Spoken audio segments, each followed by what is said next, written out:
Welcome to the Virtual Center for the Study of the Constitution and Civic Responsibility. An ongoing dialogue regarding American origins and evolutions. The Executive Director of the Virtual Center is Dr. Bill O'Brien. He's also your host for this conversation. And here he is now, Dr. Bill O'Brien. Good afternoon. This is Bill O'Brien, and this is our third edition of the Virtual Center for the Study of the U.S. Constitution and Civic Responsibility this week. I look forward to today's program. I look forward to every program. And very honestly, I look forward to hearing from you and getting your reactions to the program and your ideas and suggestions about it. It seems like I read a couple of emails almost every day from somebody who's been listening. But I obviously enjoy those and will respond to those. My email address is waobrien906@gmail.com. That's waobrien906@gmail.com. It would be even better if your reaction or comments or suggestions or criticisms or whatever you might have on the what we're doing here at the Virtual Center, if you would make them on air. And we have a phone number to allow you to do that. It's area code 304-658-3333. That's 304-658-3333. I really do encourage you to call it and make yourself heard. I understand. I'll be very honest, and I've said this to Bob Kincaid more than once. I would be very honest. If I were listening to this program, if I were in your shoes, I probably wouldn't call either, very honestly. And the reason is because if I'm engaged in and reflecting on ideas and information and suggestions and insights that I really hadn't heard or had an opportunity to think about before, I think I'd want to spend most of my time doing that. And I appreciate that. But at the same time, it seems to me that one of the major errors and dangers in our society today is that too much of our information seems to head one way and one way only. There doesn't seem to be enough back and forth, enough real dialogue. When people do communicate, and I use that term in quotations here, more often than not, they tend to talk past each other rather than to or with each other. And I think we have a real problem. And I think we've done a number of things here over the life of the program that suggests some of the elements of that problem. And I don't want to address that today so much. But I do want to encourage you to let other people who are listening share in the benefit of your ideas and your thinking and your insights. The one thing we all have going here, the mere fact that you are here suggests that you are interested and that you care and that you think. And those are incredible ingredients, and they all basically are the only ticket you need to get in. So we would love to hear from you. We would love to hear your ideas. Please don't believe for a second that your ideas are not worth hearing or there's something that somebody else probably already has or that nobody would laugh or anything like that. We would just like to hear from you. And I have to say that the emails that I get confirm what I'm saying here, that every communication that I've received from somebody who's listening to this program or just generally to the Head On Radio Network itself is worth reading and worth commenting upon. And I think that's a credit to you. I think it's a credit to the Head On Radio Network. And I think it speaks loud and clear for the fact that we have got to do all we can to keep conversation and keep this particular perspective on air, because there are too many people and there's too much pressure to silence it. I really believe that. So again, thank you for tuning in today. I trust that our program will be worth your time. I take that responsibility very, very seriously. And again, I want to acknowledge the fact that we are beginning 1 hour early today. And part of the reason is that by ending at 4 p.m. today, Eastern Time, it gives me a little bit of time to get to another responsibility or another activity that I'm engaged in. I'm a little bit reluctant to tell you what that activity is, but I'll do it. We have here in Southern West Virginia, we have a very, very strong and a very, very active and a very challenged United Way campaign going on in Southern West Virginia. We have, as you can tell, just by the mere fact that we are in West Virginia, you can tell that need in this part of our world is very, very real. And that means that our United Way is very, very important. And each year, and I served as chair of the board for a couple of years in the 90s, and I was on the board for about 10 or 12 years. And I saw the need go up. Every year it seemed like we made our goal, but our goal wasn't nearly enough to even scratch the surface of need in this community. And now we're in a situation, not only with the economy, as is everybody else, but we're also seeing a real issue with coal and the competition that coal finds itself facing with natural gas and fracking to produce incredible amounts of natural gas. What this is doing to coal, what it's doing to jobs in our region, what it's doing to the economy, what it's doing to the state budget because of the severance tax on every ton of coal that is mined in West Virginia. So like every state, we are looking at the perspective for some tough times in a state that has already had tough times. Anyway, the point I'm making is that the United Way in this area is very important. So this year, the director of the United Way asked me if I would be willing to participate in an activity that would be a fundraiser for the United Way, and I agreed to do it. And it's an effort to replicate the Dancing with the Stars program that we see on the ABC network and has become very, very popular. And of course, I had to admit that I can't dance for a lick, but by the time our executive director gets through talking to you, there's no way to say no. And one of her points was that this is not about the dancing, it's about the money. And I know that that's true. And so we are scheduled to engage in a dance competition. There are 6 couples.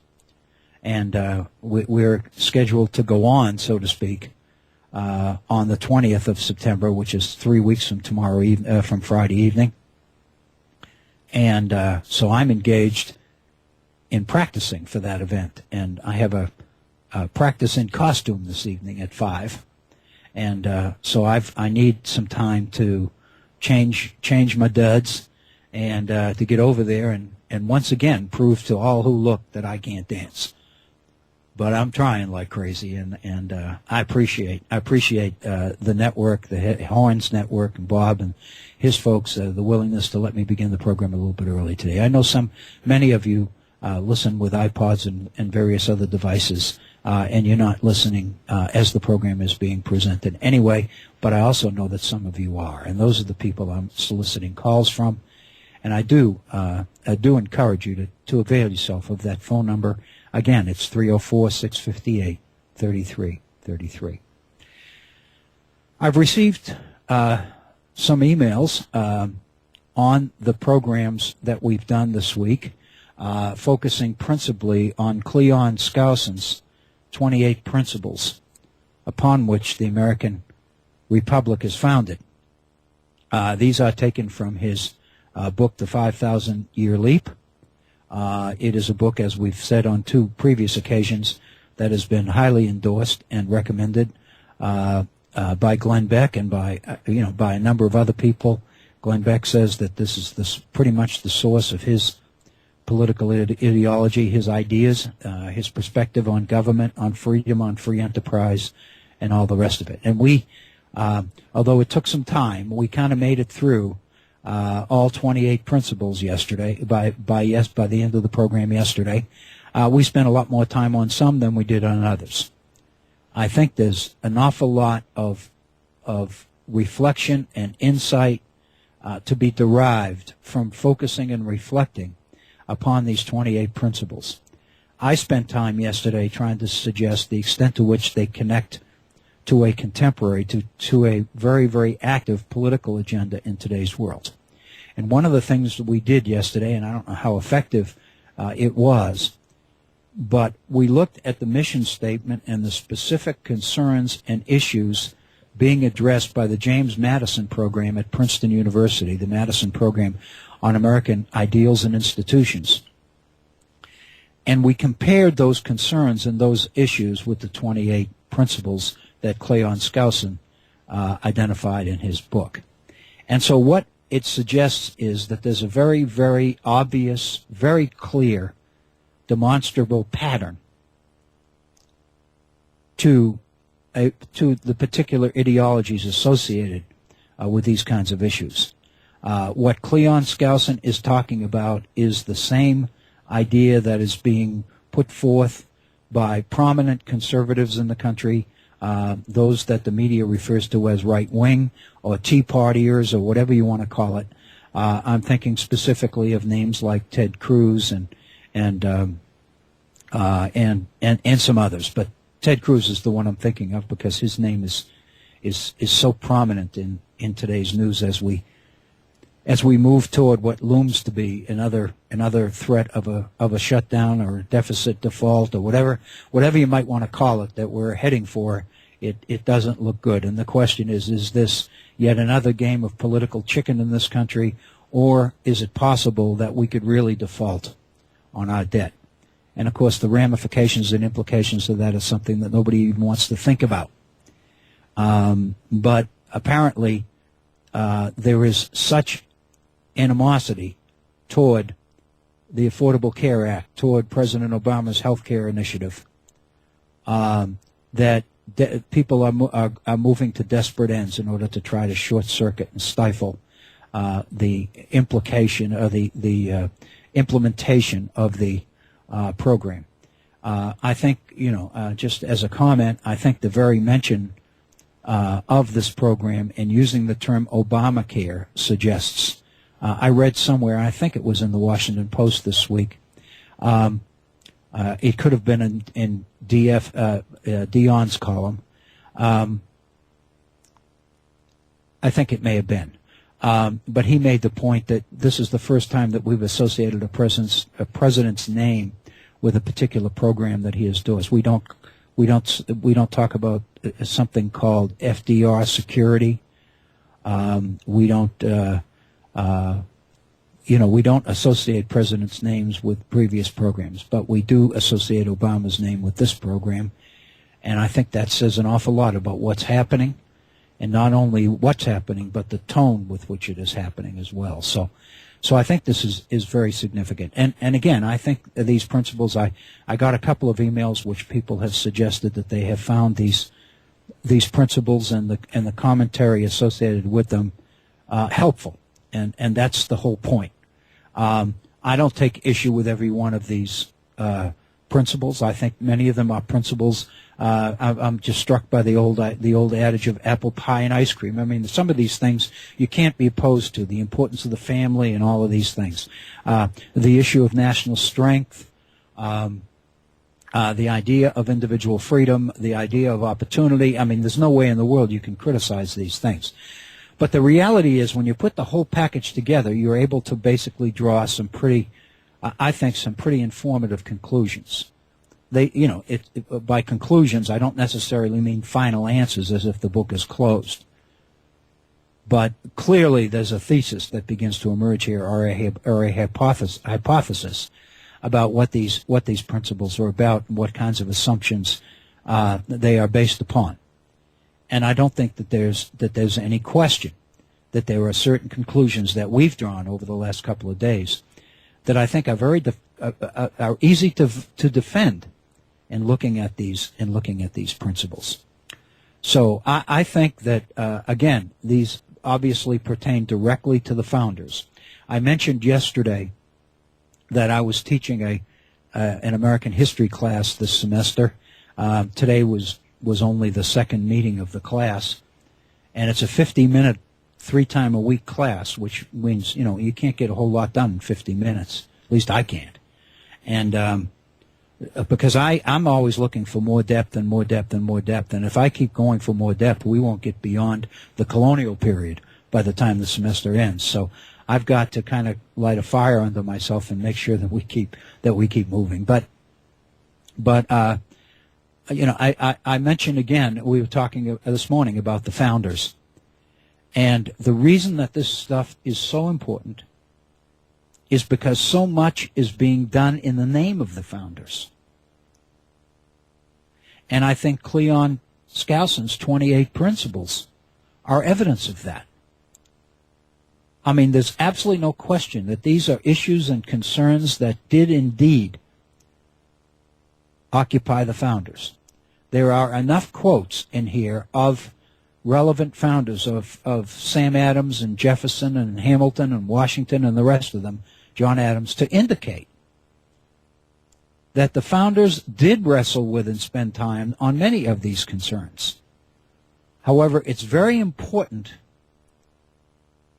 to understand, I think, that this document, these principles, were put together with an end or an end game in mind. They are designed to lead to something very specific. They are not historical research in the classical sense of the term. They are not 28 principles that Cleon Skousen discovered throughout there, and now we're looking at the 28 principles in order to define or decide for ourselves where the founders were on many of these principles. The way these things are put together and organized and explained suggests very clearly that the end game is already there. The author knows what the result, the desired result, should be. And the principles are organized and clarified in such a way that they are designed to lead the reader to the appropriate conclusions. And I think it's important to know that. And it's important to understand that.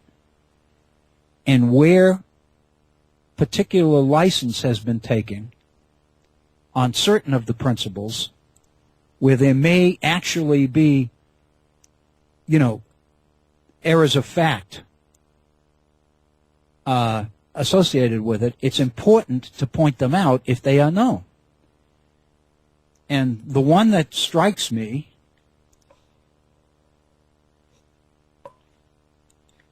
the one that I found particularly interesting in this sense was Principle 18, that the unalienable rights of the people are most likely to be preserved if the principles of the government are set forth in a written constitution. Because there are no inalienable rights mentioned in the Constitution. So that leaves one of two possibilities here.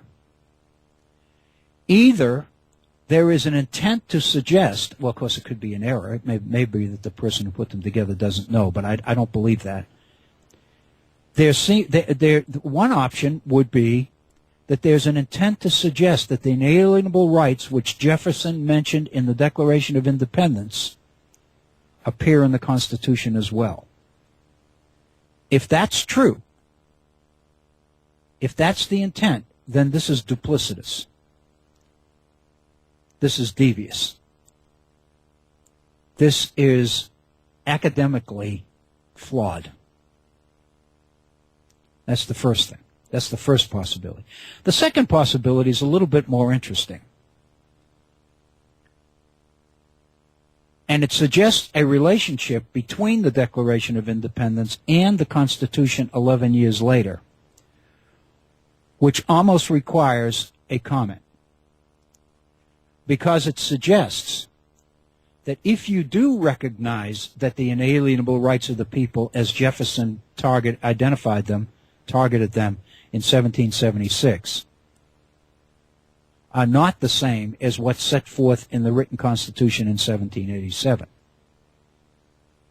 However, there is the possibility that this would suggest that the writing of the Constitution in 1787 was designed to be the support mechanism for the implementation of 1776, if that makes sense. That, in other words, the Constitution of the United States was the structure of government created with an intent to make the fulfillment of the inalienable rights of life, liberty, and property that Jefferson talked about in 1776 come to fruition. And I would suggest to you that that's not just a remote possibility, because there are a lot of prominent scholars, especially the more conservative ones, who suggest exactly that. That the Declaration of Independence is a statement of principle as to what this nation and its objectives ought to be about. And the Constitution of the United States is the political mechanism created and designed to bring those things about. And what that suggests is that there is symmetry between the Declaration and the Constitution. In fact, we know, history teaches us, that the Constitution of the United States was written principally to undo the structure of government that was symmetrical to 1776, which was the Articles of Confederation. The Constitution of the United States would not have existed if the republic envisioned in 1776 had been successfully fulfilled. But because of the problems that the nation experienced during the Confederation period, change seemed to be in order. And prominent leaders, including Jefferson and Hamilton and John Jay, those are the three big ones because they were the authors of the Federalist Papers, and many others, undertook to undo the Articles of Confederation and replace them with a document that would address the problems and the issues of the Confederation. And if you remember, James Madison outlined them in 1787 in his Vices of the American Political System. And much of what the Constitution was about is revealed in those Vices of the American Political System as articulated by James Madison. Because if you connect the two documents, it's very obvious that in the Vices, Madison is laying out the problem, and in the Constitution, he is pointing out ways to deal with these problems. So I would suggest to you that there's not really a whole lot of reference in the Constitution of the United States to the Declaration of Independence at all. There's no mention of anything resembling inalienable rights. There's no mention of a creator. There's no mention of specific, unadulterable limits on the power of the central government.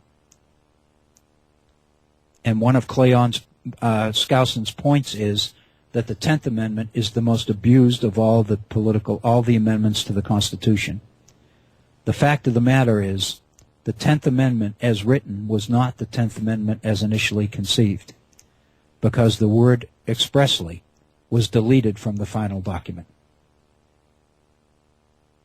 And so I would suggest to you that the founders knew exactly what they were doing when they wrote the 10th Amendment. They did not want the word expressly in there because the word expressly was in the second article of the Articles of Confederation. The existence of the word expressly is the major reason why the states had power during the Confederation period and the Union did not. The central government did not. So the only way to shift that balance and shift power from local to national was to eliminate the word expressly from the 10th Amendment. So again, and I don't claim to be able to see or spot all the errors of fact and innuendo here in this document. But I would suggest to you there's enough in the document, in these 28 principles, to suggest to me that the political objectives of the document seem to weigh more in the minds of the author than the accuracy of the principles themselves. The principles are being manipulated in such a way as to reinforce a particular set of political objectives. And from my perspective as a historian, that is flawed academically. That is faulty research. It is not the kind of research that we want to teach students. Because, to be very blunt about it, it suggests that the truth is already known and life's job is to go out and reinforce proofs for it. It suggests that everything worth knowing is already known. It suggests that the pursuit of truth is not something that man should waste his time with. I, as maybe this is my academic background or whatever, but I reject wholeheartedly that approach. My feeling is that what's wrong with our educational system is that we have tried to replace education, the pursuit of knowledge and truth, with something where the knowledge and truth that we want people to know is already known. And therefore, the whole pursuit, the whole purpose of the educational experience becomes bogus. Because the end is already known to certain people, but not to the students. And so that's why I feel that this is particularly important. I think there's something else to be said about our programs yesterday, and I know I'm reviewing at some length here. It's 26 minutes after the hour, by the way. But I really believe that before we get off the 28 principles of Cleon Skousen, we've got to make sure that we touch the bases that need to be touched. I think that the full ramifications and implications of the political issues associated with this need to be addressed. What we are talking about here is using the founders to justify an approach to government which would effectively limit government's ability to govern in the public interest.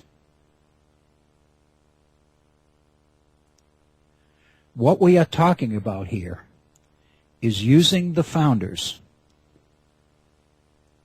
in order to suggest proof, in order to create proof that what the founders wanted was a republic in which the people followed but did not lead.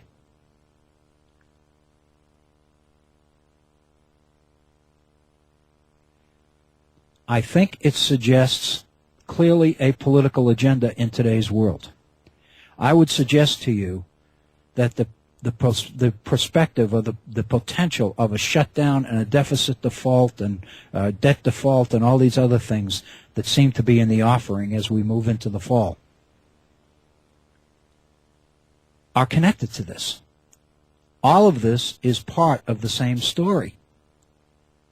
And in order to take a position and intelligently defend it on this issue, in order to discuss it realistically and competently, it's absolutely essential, it seems to me, to recognize the connections and the context here and how these things are all connected. It's very, very difficult to criticize a perspective toward the proper role of government when you can cite James Madison and George Washington and Jefferson and Alexander Hamilton and John Jay and all the rest of them as reinforcement for it. It becomes very difficult to refute. So then the question becomes, to what extent is it accurate in citing these particular founders in support for a particular perspective or a particular point of view towards government? And if you find that there's some manipulation of the evidence going on here,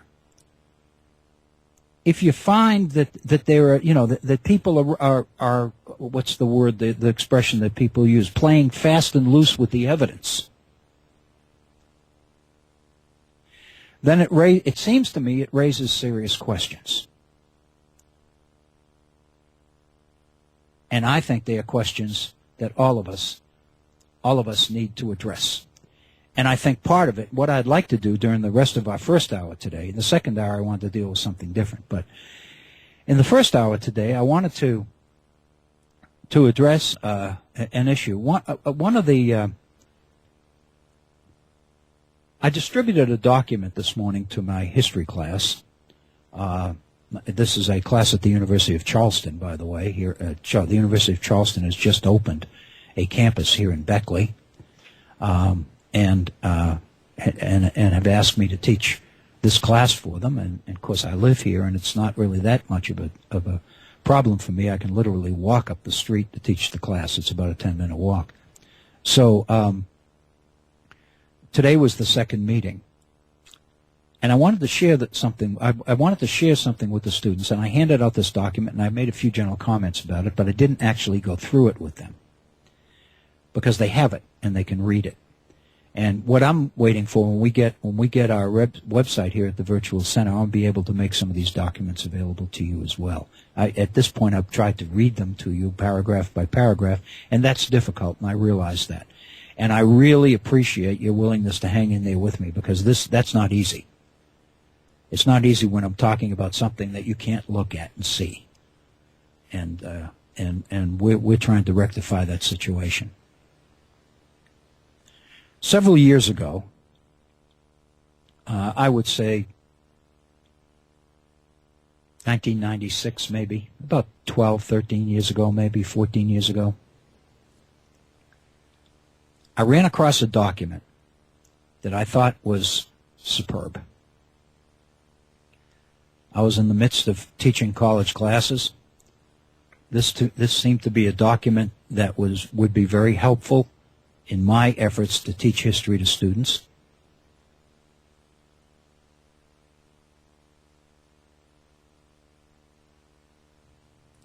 It seemed to fit very well into the way I teach and the frame of reference I teach. It was on the internet. It was there for the taking. So I did.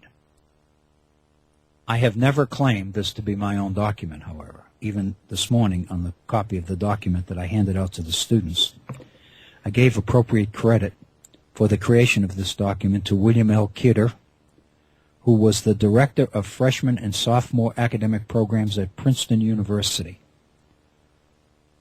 when I first found this, and this would have been in the 1790s. I thought the document was so good, and I've tweaked it, revised it to benefit my own classes. I haven't done anything with it. I haven't tried to publish it anywhere because it's not mine. But I do feel that the reason that Mr. Kidder put it online is because he wanted other people who were teaching history to make use of it if they could. And I have done that. So ever since then, I've handed it out to almost every class I've taught. And basically, the title of this document is it's a document that Mr. Kidder created, or Dr. Kidder created, for the World History Honors Program at Princeton University. It is a series of 10 guiding questions that he feels a solid, worthwhile history class should address.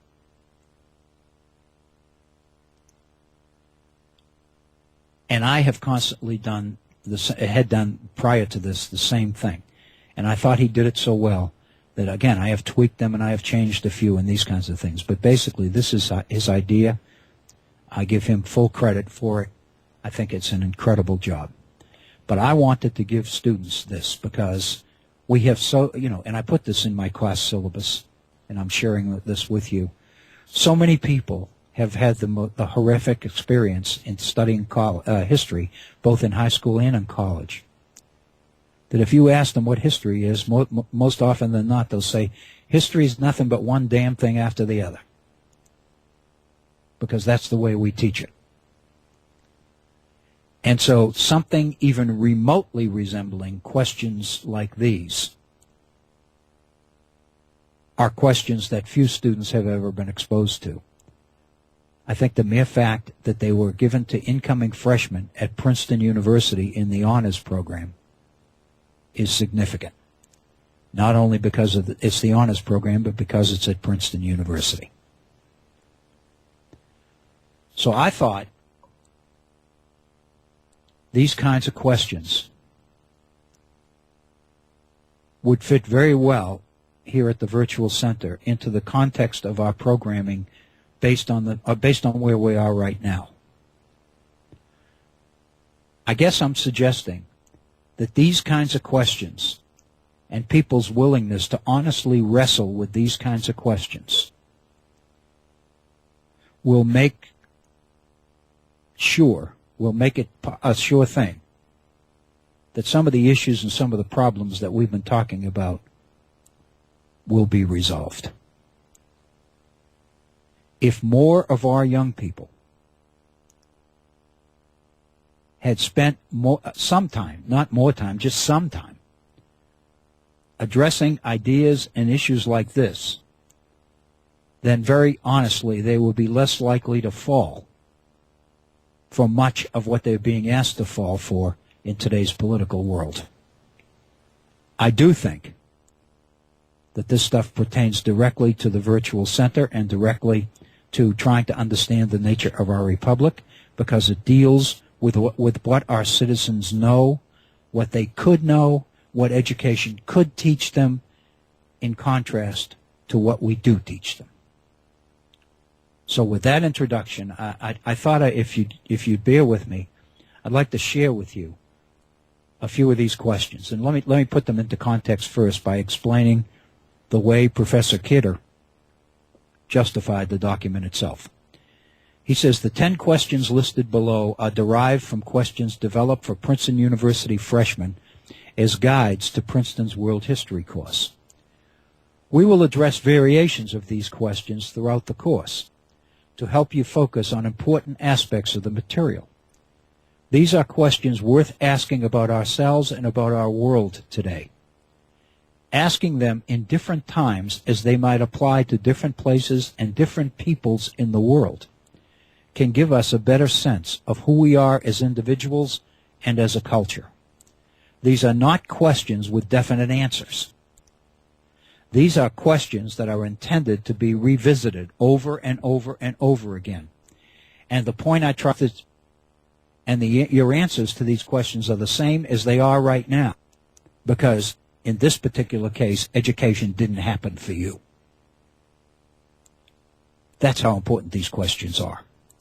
It would seem to me that these are the kinds of evaluations we ought to be doing of our educational system and the level of the quality of our instruction. It points out that there's a brief commentary for each question in order to help get students started. In other words, there's clarification on each.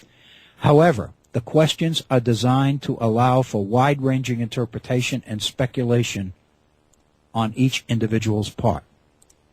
They're really questions we should try to grasp the full impact of as people try to make it in different places at different times in history, sometimes with totally different. In other words, the same questions will elicit different answers in different places at different times depending on circumstances.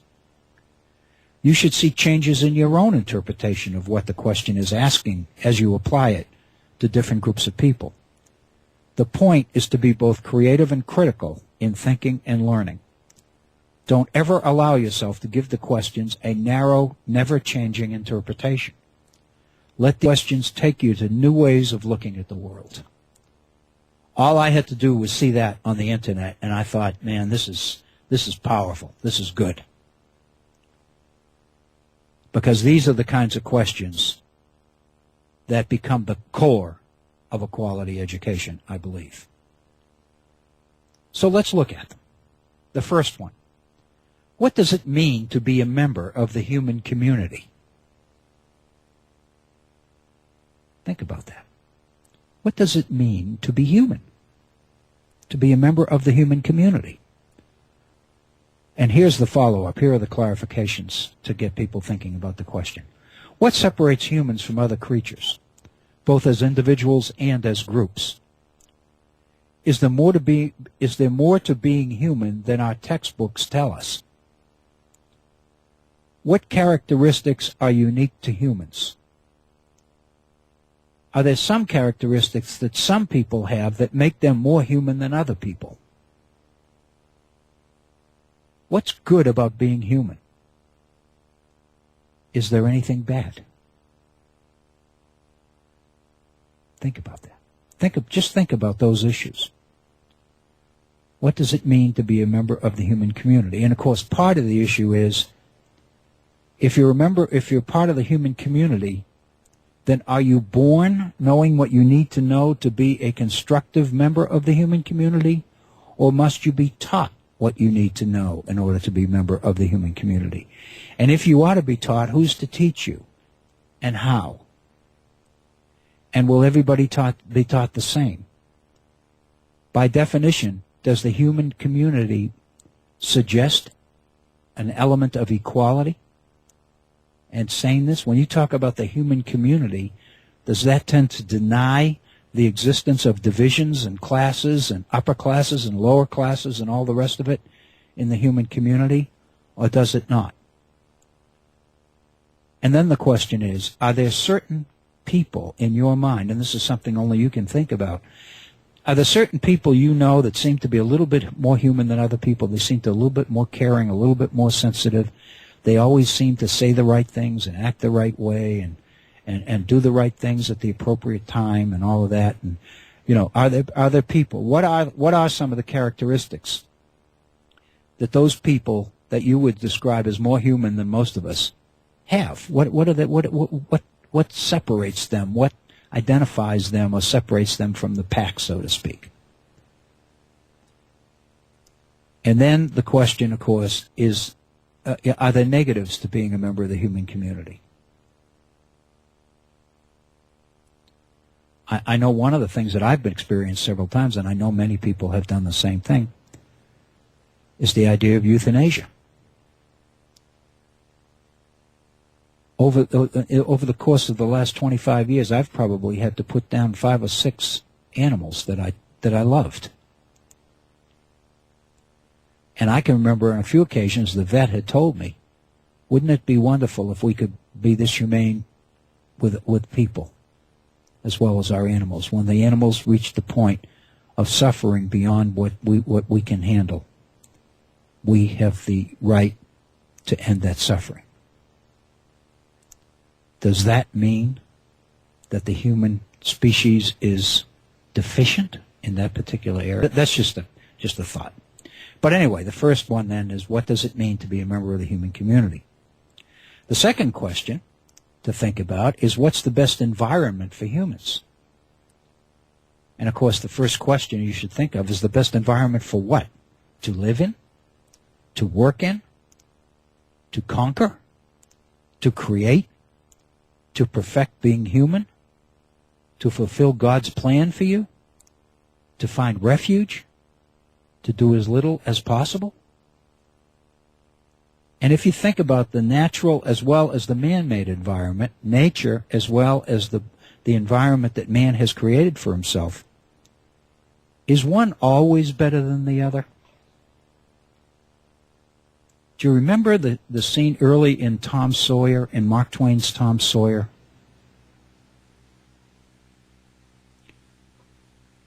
When Tom is peering in the window and he sees this absolutely gorgeous bowl of fruit, this bowl of flowers sitting on the table inside the window, and he fantasizes, those are the most beautiful flowers. That's the most beautiful array of colors that I've ever seen in my life. And then he starts to speculate as to what the aroma must be like, what they must smell like. And then he goes in and he finds out that they're artificial.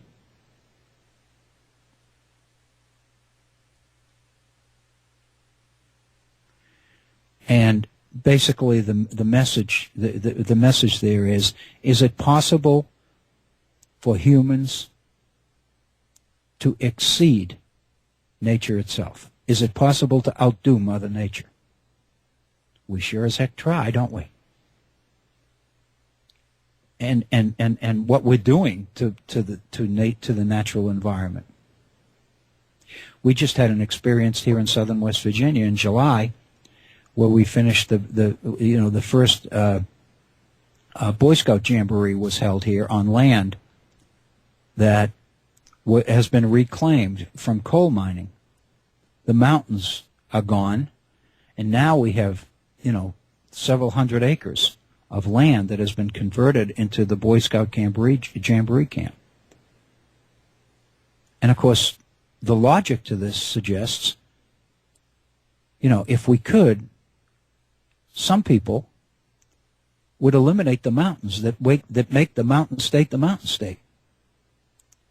Wouldn't it be wonderful if everything was flat and we didn't have any mountains at all? We could do what we wanted with the land.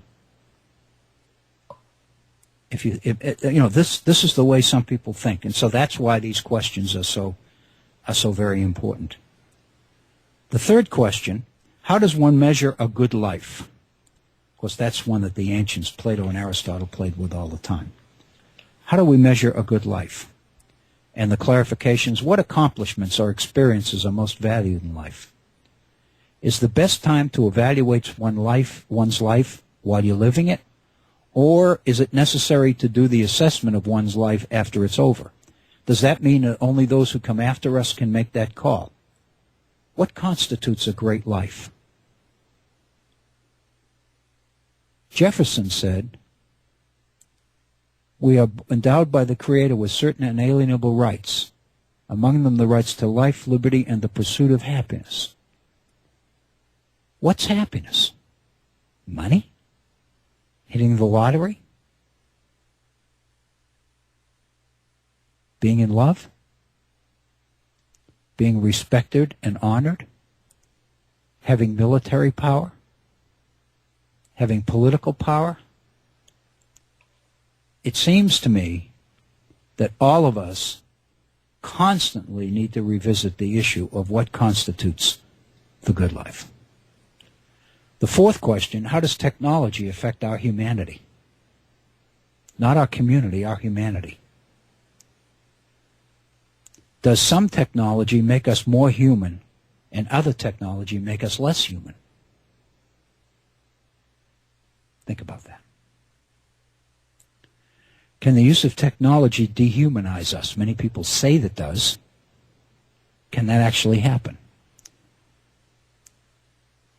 And then it goes on to say, just about every invention is a double-edged sword with the potential to enhance our humanity as well as detract from our humanity. Is that true? Is the answer in the technology, or is it within us? Is the answer to the challenges of technology more technology or less technology, or control over technology? To what extent does technology control us rather than we control it? This is just an observation on my part, one of the real negatives in our education system I see is associated with technology, and it's PowerPoints. And I've been in some classes and some seminars and conferences where the most absolutely fascinating and creative PowerPoints I've ever seen were created. But the fact of the matter is something much more important, in many cases, happened. The creativity of the PowerPoints became more the objective than the quality of the instruction that the PowerPoints were supposed to support. In many cases, the quality of the class itself ends up being measured by the creativity of the technology rather than the substance of the course and the impact or the effect that it had on students. Some of the technology, to be very honest, puts students to sleep. And it clearly, in many cases, obliterates the point. Students are confused because they don't know what it is they're supposed to be getting out of this. Are they supposed to be entertained by the technology? Entertained by the creativity and the cartoons and the music and all the rest of it? Is that the point? Many students think it is. But in reality, we know that all of this is designed for some more important purpose. But I would suggest oftentimes that technology obliterates that purpose.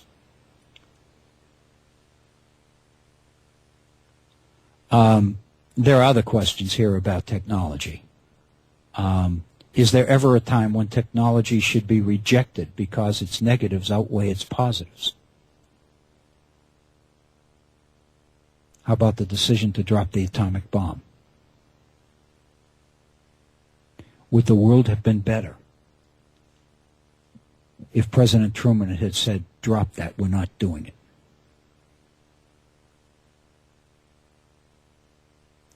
Or is that so much out of the question because the implication is everything new is better than everything old?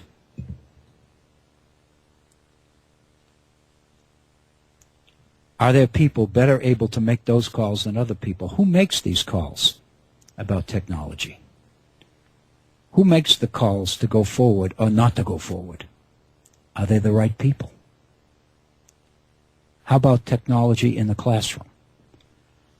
We have a situation here in our local area where the middle schools, on a projected schedule throughout the fall, every middle school student in this region, in this county, is going to be given the use of an iPad. Now, this is particularly important because many of these students live in places where they don't even have broadband. So the only exposure to the internet that they're going to experience is on their iPad. And the question is, how much control is the system going to exercise over their access to the internet and the use of these iPads? Will it be a positive or will it be a negative? Will it enhance education or will it threaten education? Questions, questions, questions, questions. Number 5, what does it mean to have power? And think of these in the context of a history question as you cover people like Napoleon and Washington and Eugene McCarthy and Martin Luther King and on and on and on. What are the sources of power? What does it mean to have power? What could or should be done with power? What is there responsibility associated with having power? What are the advantages and disadvantages of having it? Are there rights and or responsibilities that having power imposes? Or is that use of the exercise of power unlimited? What are the limits on power? Are the limits, if there are any, are they well known and they are generally agreed upon? Are those limits stipulated in law? Are they part of tradition? Are mechanisms in place for fixing a problem if they're abused? Is there any means for enforcement?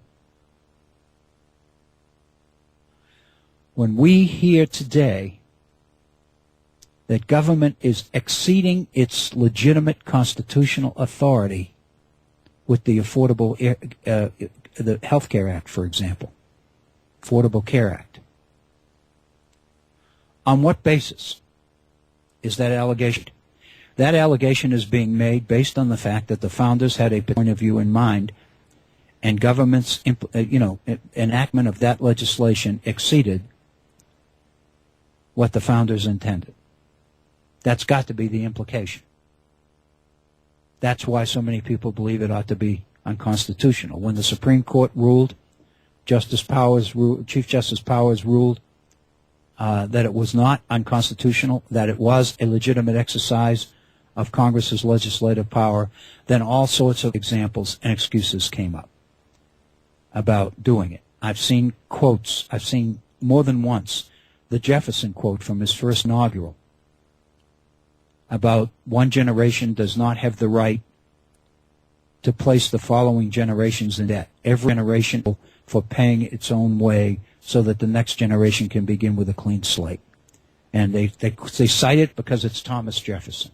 And so the implication is that's proof enough that we shouldn't be running this huge deficit. We've got to basically get our house back in order, blah, blah, blah, blah, blah, blah. And so we are confronted with the issues of power. I would suggest to you, if you emphasize government's right under the Constitution to promote the general welfare, and if government decides that in this day and age the general welfare requires that everybody have access to quality health care, then I would suggest to you the government's not exceeding its power at all. Next question, what is waste? This can be looked at environmentally in the sense of wasting something of value or something discarded as a byproduct. It can also relate to lost opportunities where we missed out on something very important. Are there other types of waste? I mean, you know, we have, this evening in my dance lessons, the person that I'm dancing with works in our landfill. So I've got to be the only person in the United States that's being taught to dance in a dump. But be that as it may, we have an awful lot of waste. We don't know what to do with our waste. What about nuclear waste? What about the threat to future generations of nuclear waste? What about the threats to to future generations about what we're doing to the air and the water and the land and the environment? What about the bees? The death of bumblebees, honeybees. Well, you know, what is the long-term implication of that kind of thing? And then the seventh question, what's worth having? What has value for individuals as well as for groups? On a scale of 1 to 10, from worthless to essential, what's worth dying for? Objects, things, ideas, land, property, honor, your good name, your family or your parents' reputation? What's worth dying for? Is it worth thinking about that? How do people separate ends from means when they make these kinds of decisions, or do they? In terms of making a decision as to what's valuable and what's not valuable, what's worth having and what's not worth having. How many times have I heard the argument in professional sports, for example, that the millionaires who play professional sports, a huge percentage, something in excess of around two-thirds of these people are broke within 3 years after they retire? Is that a justification for them not having access to that kind of wealth? What is it? Would they be better off if they didn't have that wealth? One of the best lines I've ever heard was somebody who proposed a T-shirt that would say, "God, let me prove to you that winning Powerball will not go to my head." What a beautiful line. When is change a good thing? In Chinua Achebe's book, Things Fall Apart, Chinua Achebe just died within the last year, but his book, Things Fall Apart, about British colonialism in Africa, is a classic. And what this points out is we know from that book that when change comes, in that book, some people benefit and adapt to the change, others become obsolete due to their inability to change or adapt to new situations. How about the idea of adaptation, of adapting? When do you adapt and when do you refuse to? Is there ever a situation where refusing to adapt is right? Put yourself in positions of various groups of people in a society that's undergoing change. Look at a society at different periods of history and look at the people who are confronted by change and how they handle it. Some handle it well, some handle it not well, some prevail over it, some submit to it. And then finally, and I want to finish before we're right at the top of the hour now, but let me finish the last two here. The last two questions. What do we know and how did we learn it? And, of course, this is a question, how do we know what we know? How do we know that what we know is true? What evidence do we most rely on? Do we know something is true because people we trust tell us? Because those with power tell us? Because textbooks tell us? Or teachers tell us? Or ministers tell us? Or government tells us? Or the wealthy tell us? So the question is, how do we evaluate knowledge? How do we know what knowledge is and what knowledge isn't, what's true and what's not true? And then associated with that is the last one. What don't we know, and what would have to happen in order for us to begin to know it? Are there things that we don't know that we ought to know? Are there things that we don't know that we're better off not knowing? Is ignorance really bliss? Anyway, these are the questions. And when I saw those, I thought to myself, anybody who taught a history class where students would leave having reflected and spent meaningful time on questions like these would have had a meaningful quality experience. Ever since I first found those, I have tried to improve them, and I've distributed them to students. I don't know how effective they are. A couple of times I've said, we'll go back later in the semester and revisit the questions to see if your answers to them are the same. But to tell you the truth, I'm a little afraid to do that, because if they are the same, then I pretty well have failed. Let's pause and take a break. We're 1 minute after the top of the hour. We'll take 5 minutes to stretch and to reflect on these 10 questions, and then we'll come back for our second hour here at the Virtual Center. Please stay with us. We'll be right back. Here's Dr. Bill. Thank you, Bob Kincaid, and welcome back to the Virtual Center for the Study of the Constitution and Civic Responsibility. It is a pleasure to be with you, and for those who have been with us through the first hour, thank you for staying with us. Those of you who are just joining us for this second hour, we welcome you. We hope that you will make tuning in to the Virtual Center a regular habit, and that you will make listening to the Horn, the Head-On Radio Network, a regular habit. What you're going to hear on the Horn, you're not going to hear anywhere else. It is a very, very important part of our political dialogue in this nation. It is absolutely vital that we keep that voice active and that we keep that voice out there. And so whenever you can find your way clear to provide a little support to the Head-On Radio Network to keep the programs on the air, we encourage you to do that. I think that your time and your money would be well spent.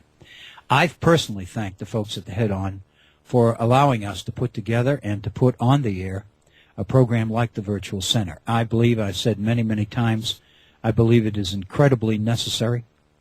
I think there's too much evidence out there of too many people that know too little about the nature of our political system, about their role as citizens, about how we got where we are, about why we got here, how we got here, who brought us here, whatever. And I think the more we begin to talk and reflect and discuss and exchange ideas and opinions and perspectives, the better off we're going to be. We would love to hear from you on your thinking on some of these topics. By all means, we welcome your call. The area code is 304. The number is 658-3333. That's 658-3333.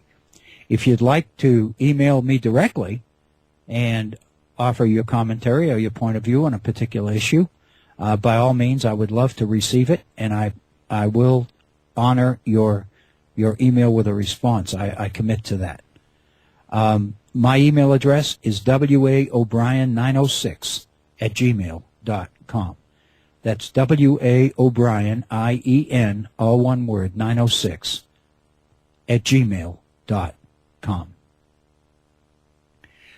Where I would like to go, we just looked at 10 questions that really ought to inform a college-level history class.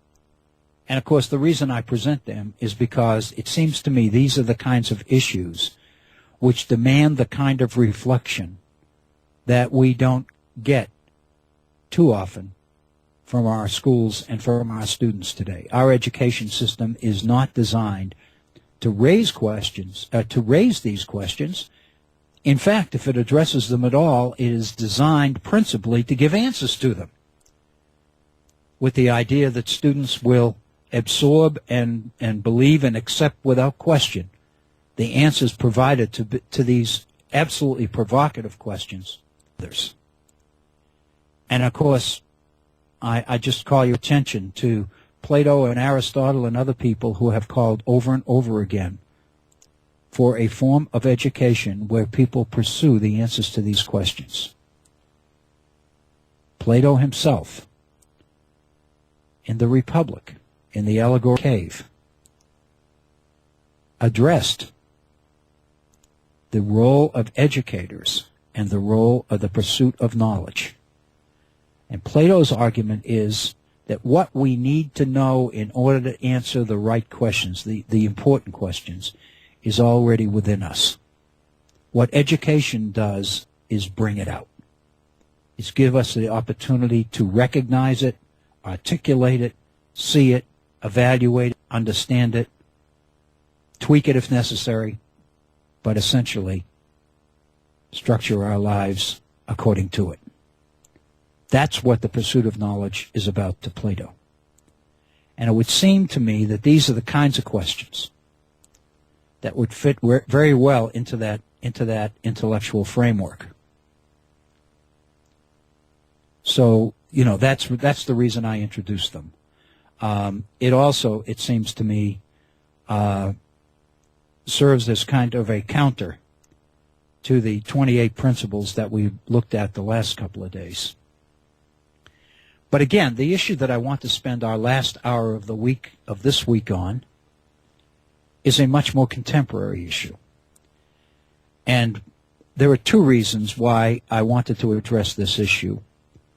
One is because I learned inadvertently, I didn't realize, but several weeks ago, probably 6 to 7 weeks ago, I was moved to put down my ideas on healthcare and send it to one of our major newspapers here in West Virginia. And to be very honest with you, I had forgotten about it. I had even forgotten I did it because I really didn't expect a whole lot from it, and I just forgot about it. Well, then last night at an event, several people came up to me and complimented me on my letter. So I found out that my letter was published this past Saturday in the Charleston Gazette here in Charleston, West Virginia.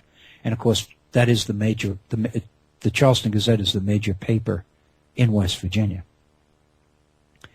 And so I went to the internet this morning and looked at it, and sure enough, there it was, August 24th, which was Saturday. And I reread it. And of course, it's been 6 or 7 weeks since I wrote it. And I think any of you who have done any writing, you know that if you read your own stuff, you can't really appreciate because it's too fresh and it's too much a part of you. You tend to miss things, see your own grammatical errors and mistakes sometime, and you need somebody else to proof them in order to make them evident to you. But after you get 6 or 7 weeks away from the product, you're reading it almost as if someone else wrote it. So I read it this morning, and I thought, hey, this is pretty good. It's pretty good. Actually, I wasn't that casual about it. I really do think it's pretty good because it says what I meant to say. But more important than that, it fits so well into where we are here this week at the Virtual Center. One of the questions that we just talked about in our previous hour raised issues as to what's important, what's not important. And one of the other questions raised the issue of power. Are there responsibilities associated with the possession of power? Do those with power not only have opportunities but also have responsibilities? Are there obligations connected with power? One of the things that we've been talking about here at the Virtual Center over and over and over and over again is the issue of limiting power to government.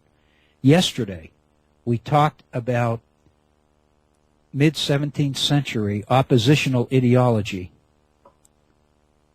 in England during the 17th century. And we talk about the shift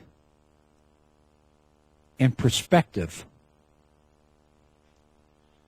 a shift which really resulted in our current, not just current, but our modern emphasis on individualism, on the value of the individual, on the need for the individual to be free.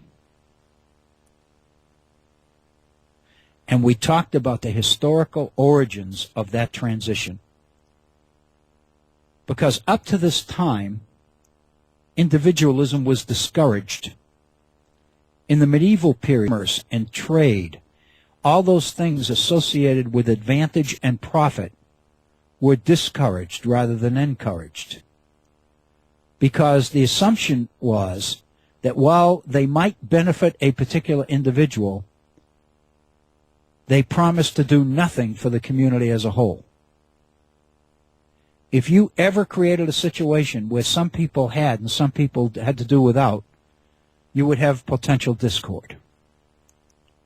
Transition from that occurred in the 17th century in I keep saying Great Britain, in England, because I don't think it's Great Britain yet. The empire is not really an empire yet.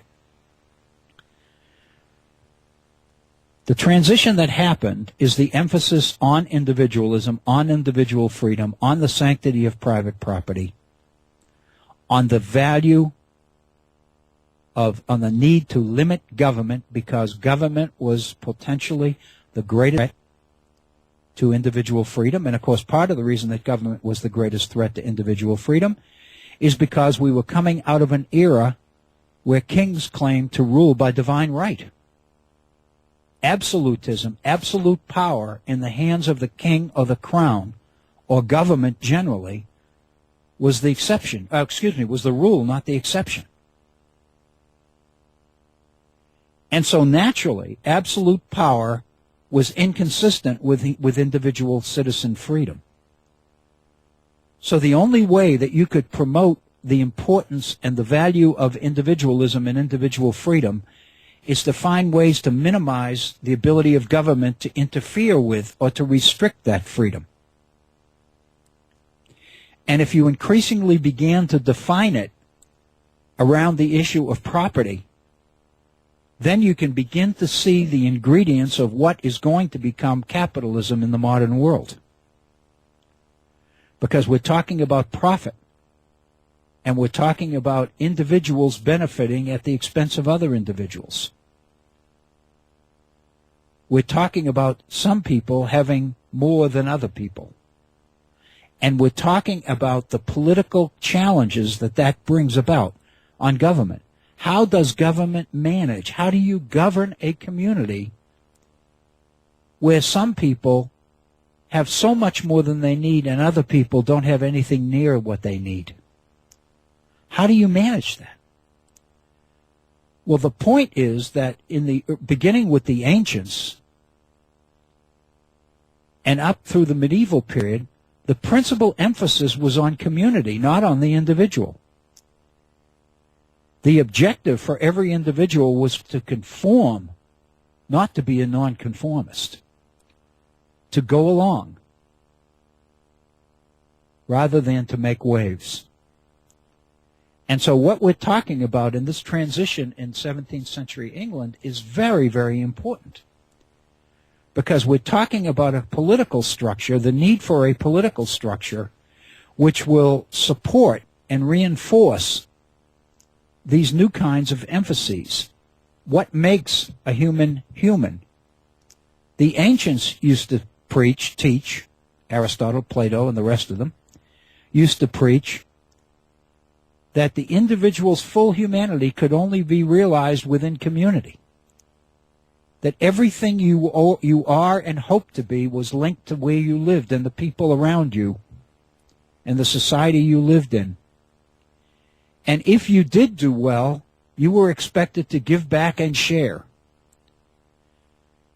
And the part of John Locke that most conservatives don't point to, don't even acknowledge, is John Locke's argument on, and his position is that charity is not something that those with wealth choose to give to those without. Charity is something that belongs to every one of us because we are a member of community. The mere fact that you live there and the mere fact that you are part of a community and you have needs entitles you to whatever is available within the community. So what we see as charity is something quite different than what John Locke saw as charity within his concept of community. So the period that we've been looking at is incredibly important. Today, and I think we made reference to this before, but I'll make it again. Today, we are dealing with a political situation in America right now where over the last several years, one of the major issues of controversy has been health care, more specifically, President Obama's Affordable Care Act that was ruled constitutional by the courts by Justice John Roberts not that long ago. And now that the Affordable Care Act is scheduled to go into effect beginning this fall, we're beginning to see all sorts of reactions to it. Those who oppose it, I think, believe that it would never be enacted anyway.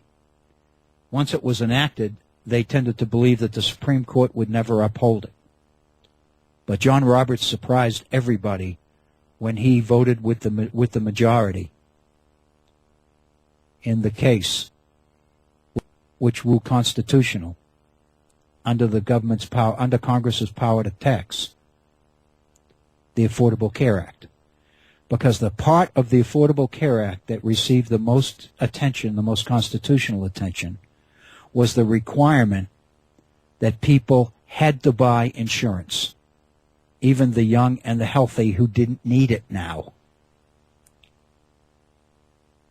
And the whole idea behind that was that the size of the pool is the only way that you can control health care costs. If those you are covering under health care are only the sick, only the old, and only the infirm, then too many people are using the system. There's no way in the world that the system can control costs because everybody is taking advantage of it. The only way that the system like this can work is if the pool is big enough that most of those paying into it aren't using it. And that means you need a large number of young, healthy people paying into the system in order to take care of those who need to use the system extensively. It's classic free enterprise rationalism. It's logic. It's what makes the system work. The ironies, of course, is that most liberals believe that government has a responsibility under the Constitution to promote the public interest. And if government believes that the public interest is for everybody to have affordable, quality health care, then government's role as government gives it the authority to do that. It's not an overstretch or an excess of exercise of power at all. So most liberals believed that the government ought to buy into the single-payer universal health care model that we see in Canada and Great Britain, Scotland, several other places. That people's taxes support a healthcare system, and our whole healthcare system would be modeled pretty much after the VA, the Veterans Administration. And just as we provide, or try to provide, we apparently don't do a good job, provide for the health care of our veterans, why can't we provide for the health care of all of our citizens in the same way? And the fact of the matter is, while there are problems with the VA, with the medical system for veterans, the fact is the system works for the most part. The fact is that there is not an incredibly visible abuse of resources in the VA system. The administrative costs are low. In other words, despite all the challenges about the high administrative costs that the Affordable Health Care Act is going to produce, the fact of the matter is, in a system like the VA, we have evidence that it's possible to manage a large, cumbersome system and do it in a way which doesn't waste money on administration.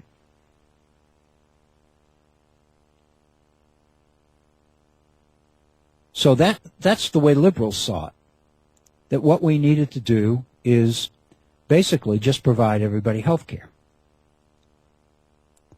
But of course, up came the screams of socialism. Up came the screams from people who said, I've got a good health care system that I'm very comfortable with. I don't want to lose it. So President Obama conceded and said, if you are comfortable with your current health care system, you can keep it. But for those who don't have health care, or for those who need it, we're offering this new option, this new alternative, entitled the Affordable Care Act. But still, there were the questions, when government is providing health care, what we are seeing is too much government. We are seeing socialism in action on the part of many people. This is what many people saw and many people screamed about. So President Obama made another major concession. And this is an important one. His major concession was that the Affordable Care Act would operate through the private insurance system. Government would not be directly funding health care. Government would be overriding and mandating insurance so that people would have the necessary coverage to purchase quality health. The inclusion of the insurance industry in the delivery of health care in America is a major concession to free enterprise corporate capitalism. Because universal health care would have wiped out the health insurance industry. So as a major concession in order to get health care through, the Obama administration chose to make a major concession by preserving private insurance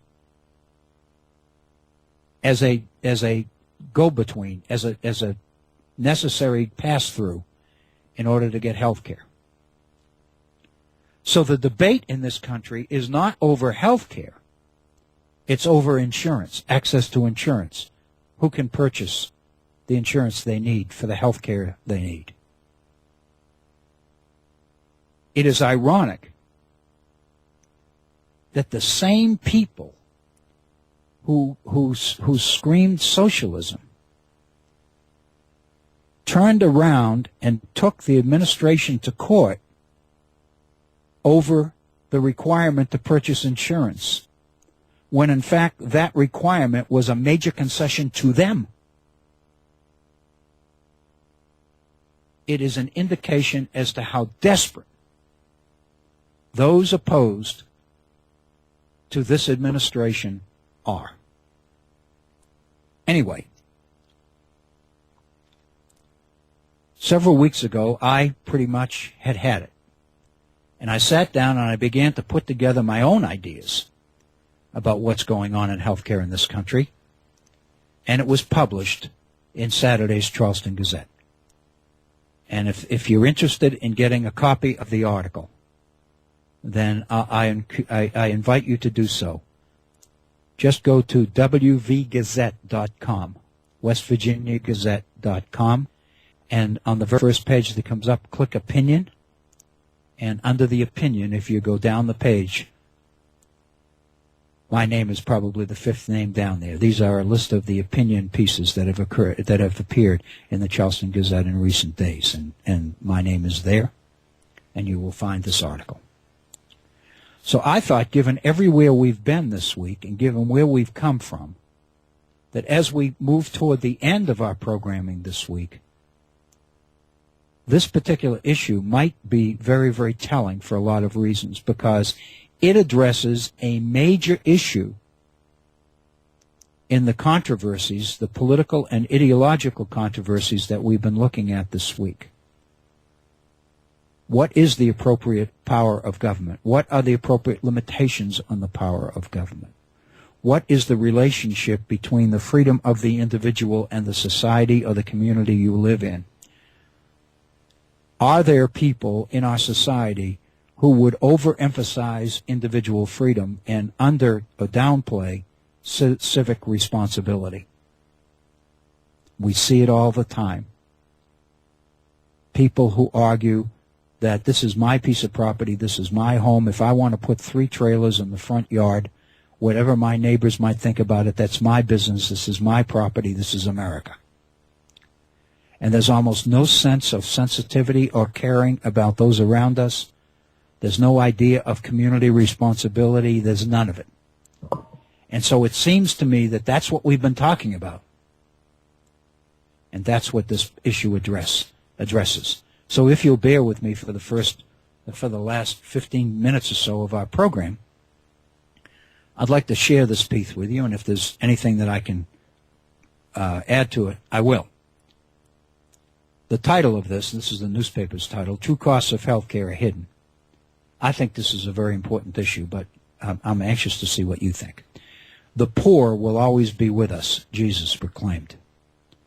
It's not possible, though, Edith Barrett Browning notwithstanding, to count the ways that they can be and are exploited. If you remember the very famous poem by Elizabeth Barrett Browning, how many ways I love you, let me count the ways. That's the play here.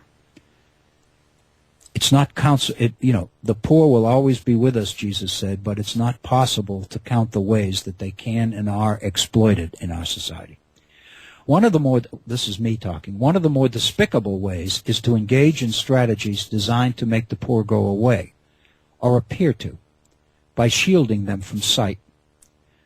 We see this all the time in measures taken to hide the poor from visiting dignitaries, sometimes by blocking off avenues where they live, other times by creating phony facades to convince the unsuspecting that here everyone's doing well. Some term this the Lake Wobegon effect. Remember President Bush's Jackson Square speech in the French Quarter 17 days after Hurricane Katrina? From what we could see on television, recovery in New Orleans looked to be complete. It wasn't.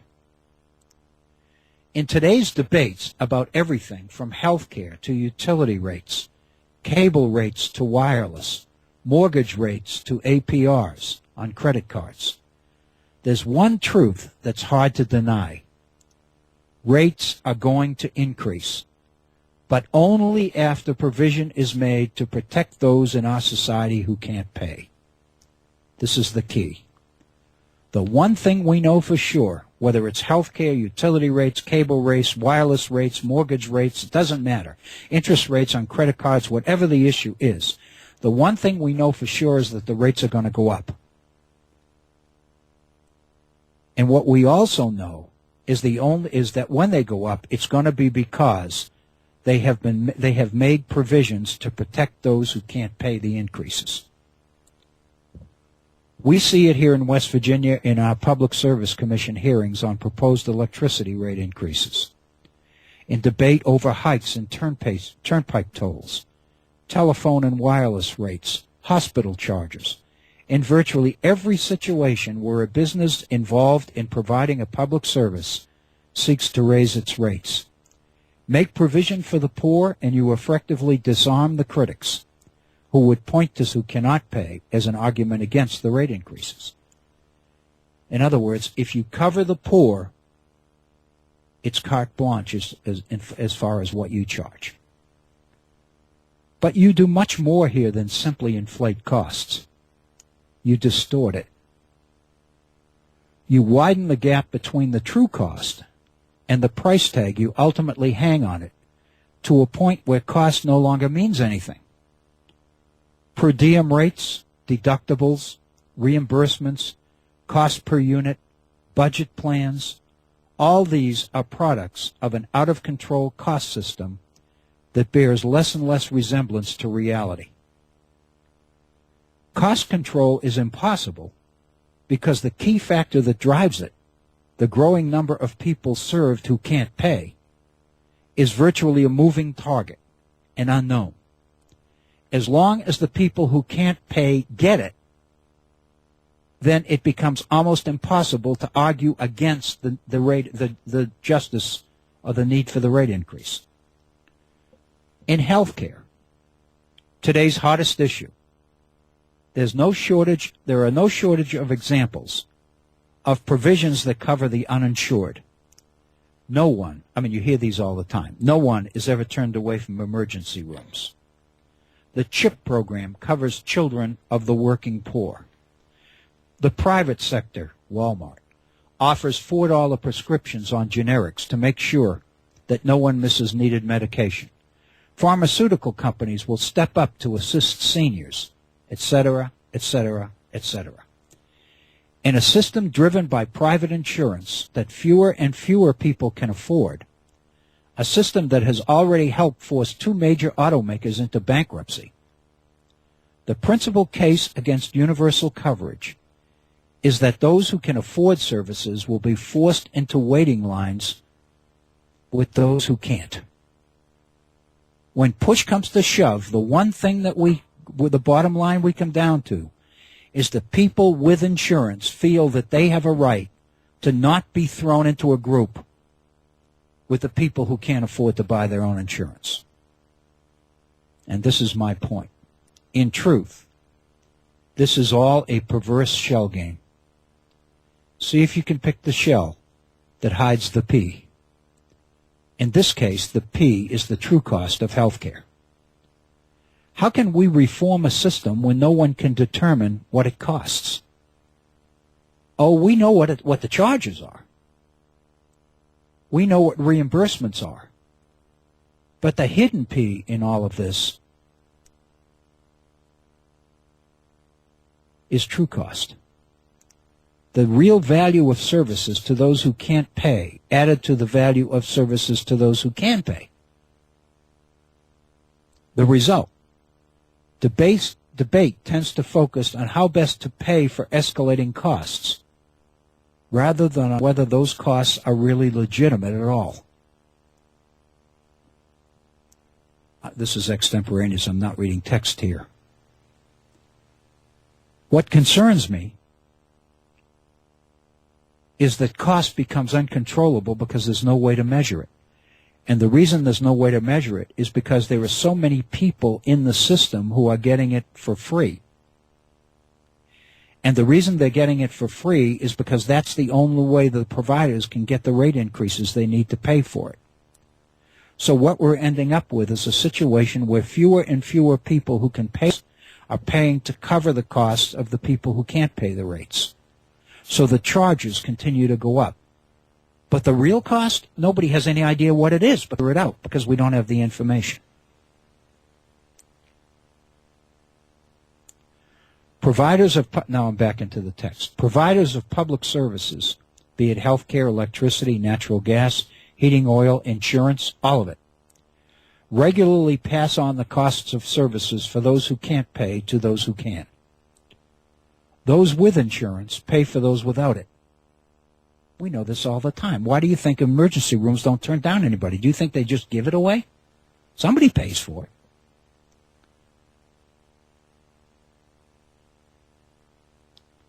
So those those with insurance pay for those without it.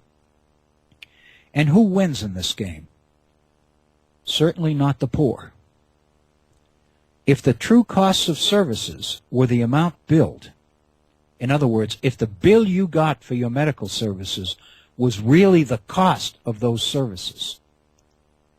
Even with a fair profit added, many of our poor would no longer be poor.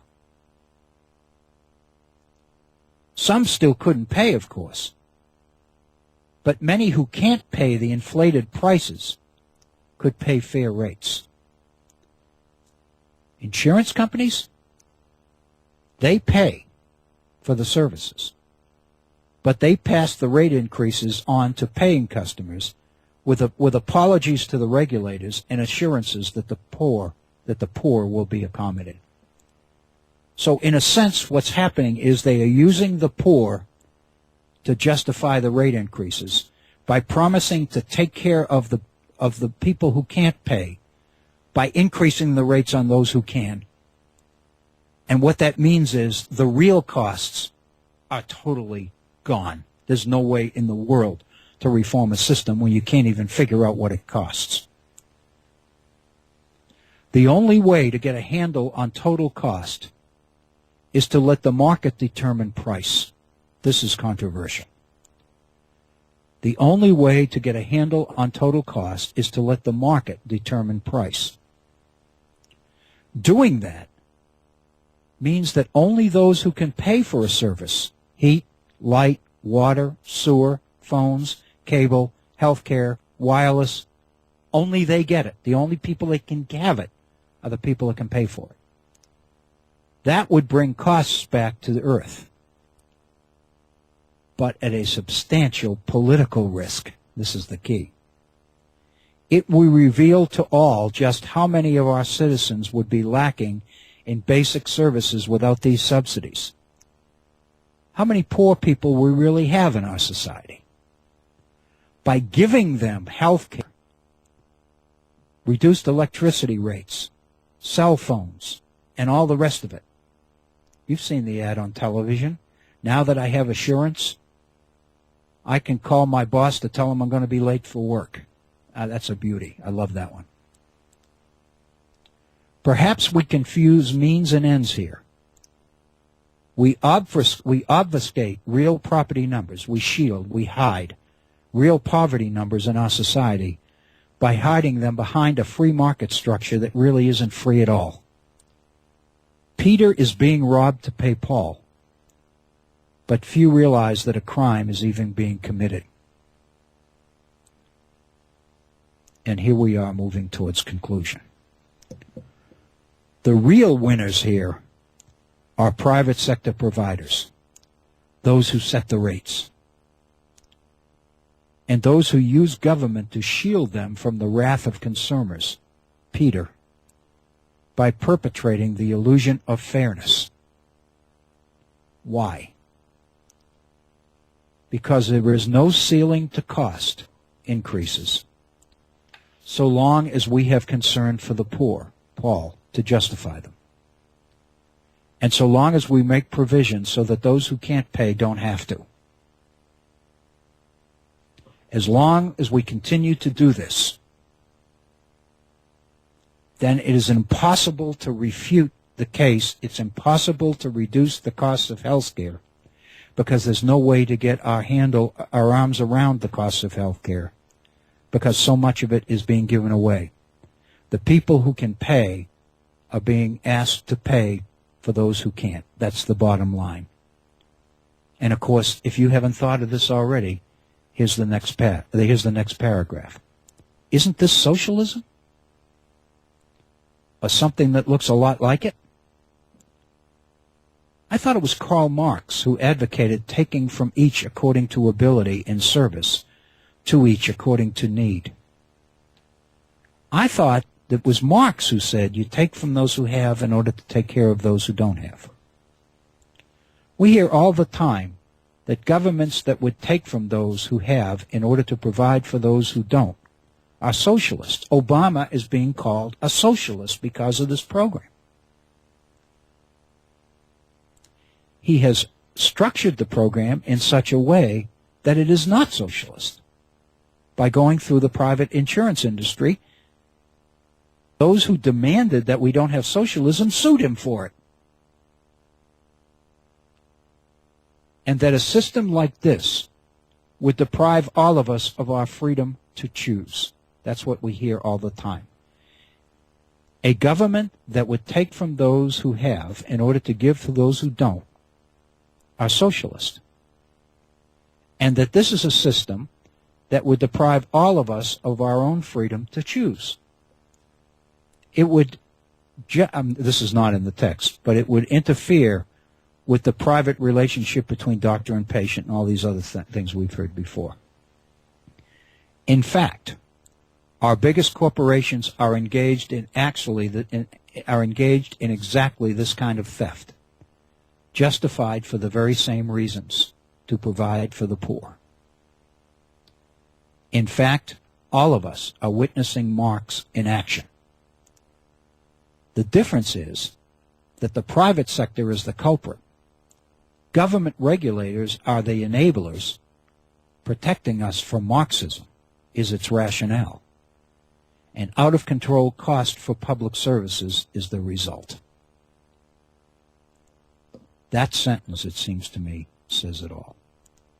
In fact, all of us are witnessing Marx in action. The difference is that rather than government taking from those with in order to take care of those without, the private sector is doing it. The private sector is the culprit. Government is enabling them to do it under the heading, under the charge that it's protecting us from Marxism by preserving the free enterprise system. And out-of-control costs of health care is the result of the whole thing. And this is my conclusion. The real issue here is not fairness. Neither is it justice, nor any kind of genuine concern for people in any form. It's greed, and access to the power to satisfy that greed. The desire to preserve, under the guise of freedom, a profit system based on gouging the customer and using the poor to justify it and government to rationalize it. It's freedom, all right, but for whom? The greatest threat to this freedom? A government that would seek to do exactly the same thing, protect the poor, under its constitutional mandate to promote the general welfare. But we won't let government do that. We want to preserve the private sector system. But the private sector system is operating in exactly the same way. In effect, the private sector continues to claim that it, rather than government, is best positioned to promote the welfare of the people, provided that its freedom is protected. Rarely are stockholders ever mentioned here. To do that would expose the hypocrisy and dishonesty of the effort to sell social consciousness as the private sector's #1 priority. So you never mention the people who are making profit off of the rate increases that are happening, because that would blow the cover of the idea that these companies are making a point that social consciousness is their #1 priority. And finally, my last sentence is, there's a perverted form of wealth distribution going on here, but the benefits always seem to flow up, never down. I wanted to share that article with you. I didn't know it was coming out. I didn't know it was out until last night. It came out on Saturday. I wrote it, as I say, about 6 or 7 weeks ago. But it really nails what I think, not just about the healthcare system, but about this whole issue of public or government power on the one hand, vis-a-vis private sector freedom on the other. It seemed to me it raises all the right questions. It seems to me that it raises issues that all of us need to reflect upon and consider. Problem is that not too many of us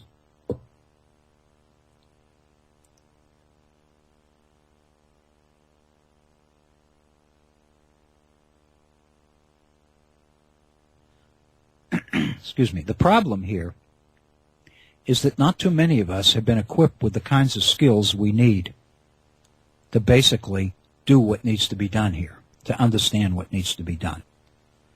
I'm thinking of the questions we looked at in our first hour today, these 10 questions about what's true and how do you know what you know is really true,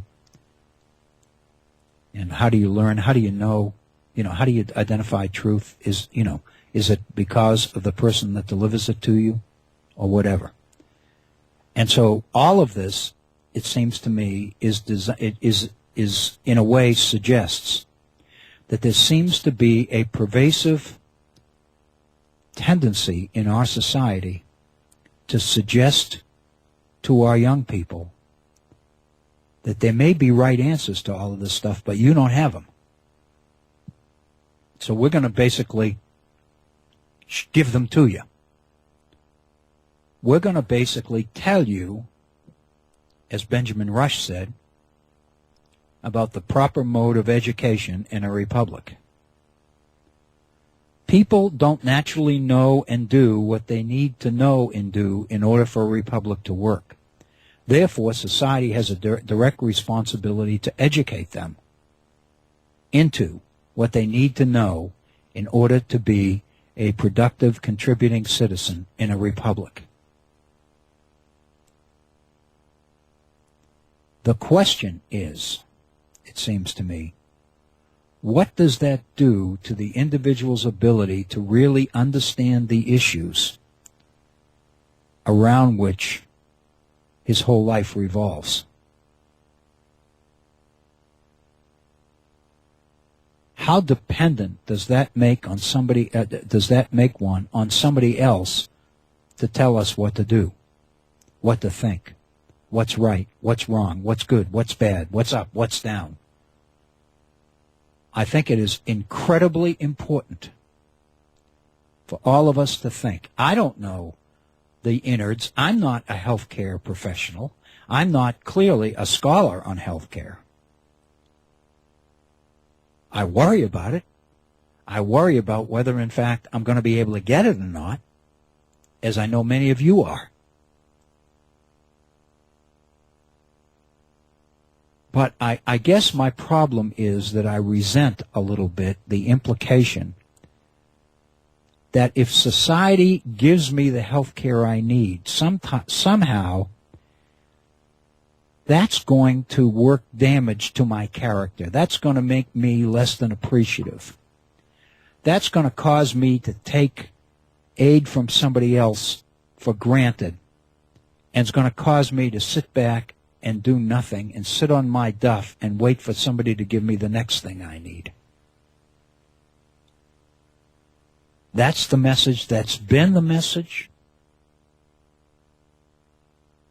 throughout, I would say, throughout our modern history.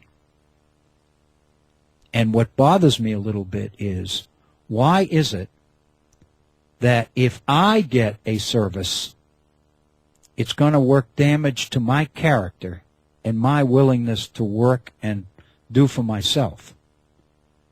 But on the other hand, when certain other people get benefits, like tax breaks for investments in, stashing money overseas, and reduced tax rates for capital gains and all of these other things, all these other perks or benefits that we give to investors and give to the big money makers and to the financial sector, somehow there's never any worry about what that's going to do to their character.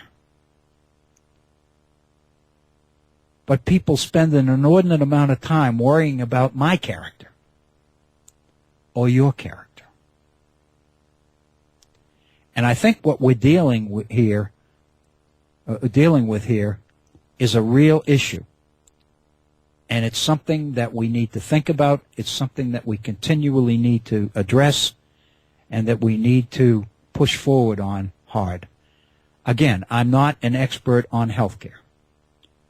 There may be parts of the Affordable Health Care Act that probably we would be better off without. I don't know.